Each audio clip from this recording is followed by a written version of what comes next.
భారతం. అవతారం అనగా ఏమి అంటే తార, ఈ మాట మీరు వినుంటారు. తార తారాస్థితి అని, తారాస్థితిలో పాడుతున్నారండి అంటారు. అంటే బాగా పైకి ఉన్నటువంటి స్థితి. అది ఎంత పైకి అంటే అంత పైకి ఉన్న కారణం చేత మీ మాంసనేత్రముల చేత మీకు దర్శనము కానటువంటి స్థితి, మీకు అనుభవైక వీజ్యము కానటువంటి స్థితి, మీరు అర్చన చెయ్యడం సాధ్యం కానటువంటి స్థితి, మీరు కేవలము ధ్యానమునందు మాత్రమే దర్శించగలిగినటువంటి స్థితి, అది తారాస్థితి అంటారు. అంటే బాగా పైన ఉన్నటువంటి స్థితి.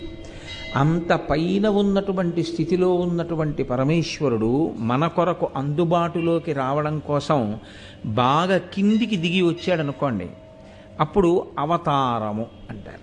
తారాస్థితి, దానికి వ్యతిరేక పదం అవతార. అంటే అసలు కన్నులతో